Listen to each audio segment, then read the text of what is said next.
Penerimaan peserta didik baru atau PPDB 2019-2020 memang sudah berakhir. Namun sejumlah masalah ditimbulkan oleh PPDB yang tak serta-merta hilang dalam ingatan masyarakat.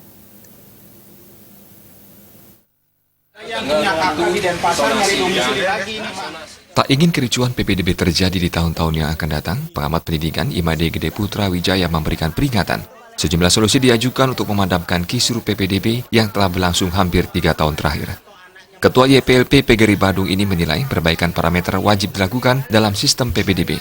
Dalam pandangannya, jalan terbaik adalah dengan menggunakan kembali nilai ujian nasional NUN sebagai salah satu parameter penerimaan siswa baru. Kedekatan mereka dari sekolah yang menjadi acuan.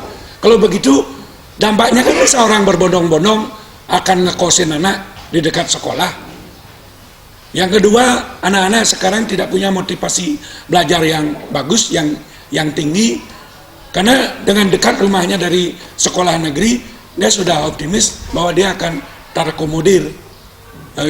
Terus dampak yang ketiga, ada daerah-daerah yang blank spot, yang tidak dijangkau oleh zonasi itu sendiri. Itu bagaimana? Padahal dia zonasinya di sana, tapi kemudian dari radius zonasi yang diserap oleh sekolah itu tidak tercapai. Ke SMA yang lain tidak juga tercapai. Bagaimana hal itu bisa terjadi? Nah, sehingga menurut hemat saya tidak paslah sistem ini diberlakukan. Yang paling pas menurut saya ya nilai ujian nasional itu menjadi acuan, sehingga ada semangat daripada anak-anak untuk mengikuti ujian nasional.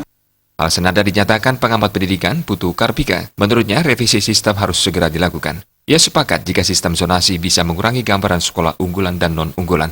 Namun pihaknya juga tak menjamin penerapan sistem zonasi akan benar-benar menghapuskan kasta atau istilah sekolah favorit. Selain itu, kualitas hendaknya tidak hanya dipandang dari capaian hasil pembelajaran, tapi juga karakter, keahlian, dan kecerdasan-kecerdasan lain. Sekarang di masyarakat berjalan 3 tahun ini, tidak semudah membalikkan telapak tangan. Image itu masih tetap ada. Ya, belum bisa akan menjawab dengan zonasi akan berhasil seperti ini, karena sekarang murid itu masuk, hasilnya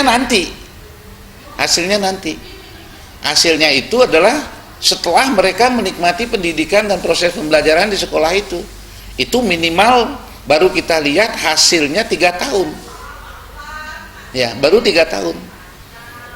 Nah sekarang hasil 3 tahun ini belum tentu juga kita bisa ukur dengan perolehan NEM itu sendiri untuk mengukur anak di sekolah favorit itu begini enggak, karena kembali lagi bahwa ukuran dari hasil proses belajar itu adalah sikap, perilaku, etika, macam-macam, bukan hanya diukur dari segi knowledge-nya tidak.